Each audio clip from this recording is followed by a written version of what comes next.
Hi everyone, Ainsley here from Small Fry Creations, and this week we're going to unbox the Sherwood 13-inch helical head thicknesser and talk about why I'm upgrading from my current jet. Let's roll the intro and unbox this thing.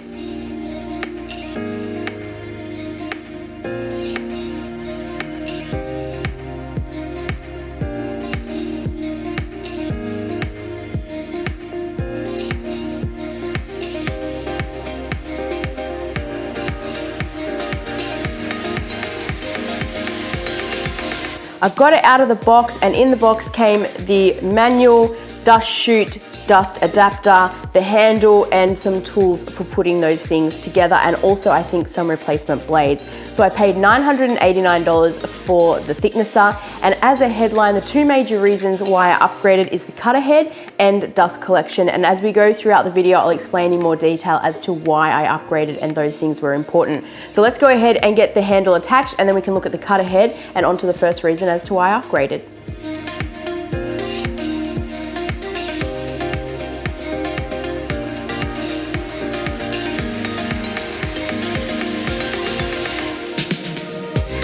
All right, we've got the handle attached, and I've taken off the back plate here so we can have a look at the head, which is the number one reason why I upgraded to this machine.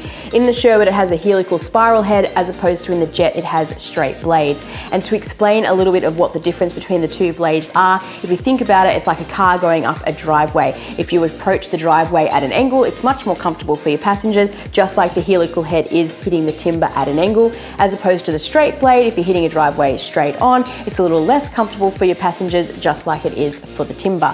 It's also meant to be a whole lot quieter under operation, and we will test between the two a little bit later on to see whether or not that is true. Also has to do with blade replacement. In the straight blades, if you chip a blade, that's it, the whole blade is gone, you have to replace it. As opposed to the spiral, which is made up of little segments, you can just rotate the blades once, and then you have a whole new surface just in that section. And each blade comes with 4 good sides. So for the life of the blades, this should last me a whole lot longer than what the straight blades were doing. So now we're up to the point where we can attach the dust collection, and then we can talk about reason number 2 for the upgrade, which was the dust collection.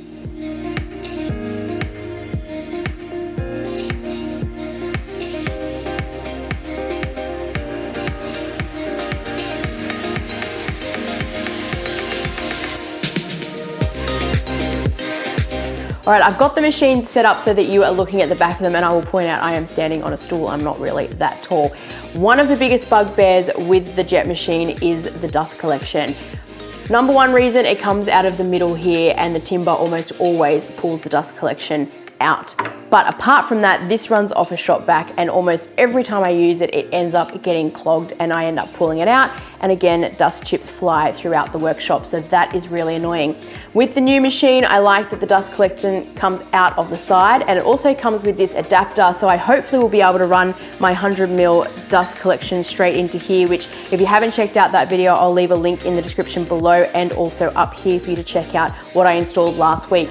But I am hoping that this is going to solve most of its issues. So what I'm going to do is grab some really bad timber and hopefully make it really beautiful, and test out the dust collection and see how good it is.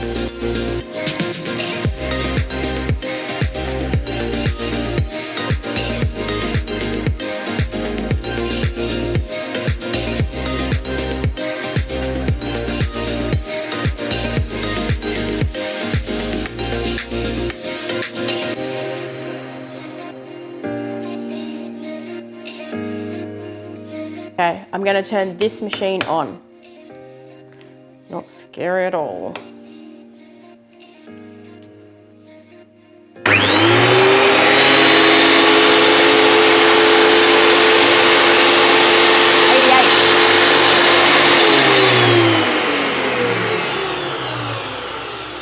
So no louder than the dust thing.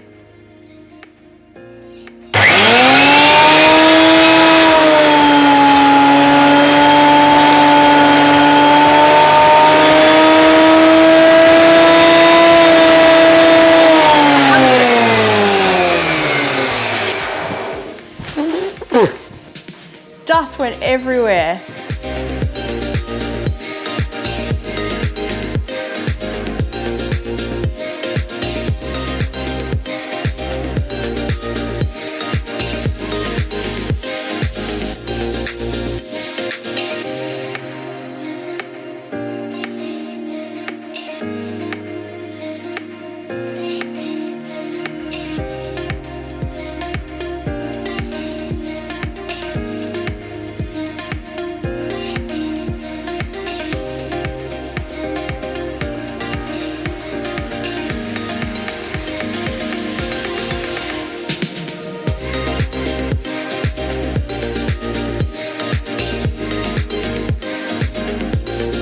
All right, we've moved the camera around so that you can have a look at the dust collection, which on the Jet is virtually non-existent, and this is the main reason why I wanted to change the machine. On the Sherwood, there's a little bit of dust on the infeed, and that is about it.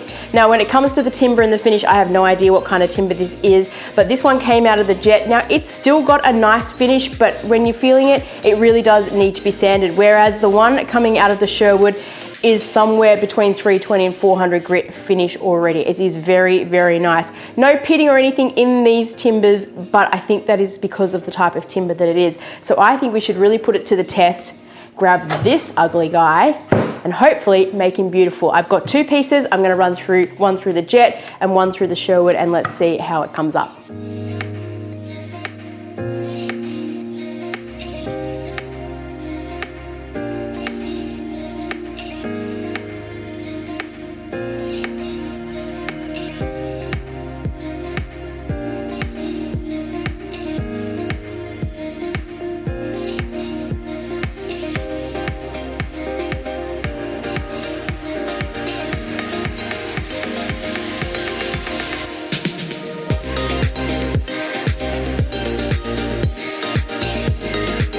All right, so we're finished running through the timber, and I'll show you some before and afters, but there is some noticeable difference between the two machines.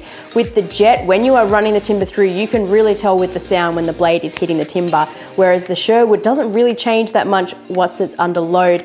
In terms of decibel readings, when the Jet is under load, it's running at around about 110 decibels, which is pretty loud, as opposed to the Sherwood runs around about 90 decibels, which is kind of almost the same as the dust collector. So really happy from that standpoint with the sound. Also, noticeable difference like we ran through before with the finish of the timber. This one here, you can see there is, I wouldn't call it snipes, but there is parts of the timber that have taken out just from the blades hitting it straight on, as opposed to the Sherwood coming out really nice and smooth. Dust collection, like I spoke about before, basically non-existent with the Jet, as opposed to the Sherwood, hasn't really changed. The biggest difference that I didn't realize while I was running the timber through is these timbers started out exactly the same thickness, and the machines were running for approximately around about the same amount of time. And I'm not taking off huge chunks of timber at any one time, but you can tell by running the machines for the same amount of time. On the Sherwood, you can take out a substantial amount more of the timber as opposed to using the Jet. So that's also something good to note when you're trying to be efficient in the workshop. So really the last thing to do is to put this Sherwood in its place. So we will call the video done here. I hope you have liked this video. If you have, help me out by hitting those subscribe and like buttons, and I'll see you on the next one.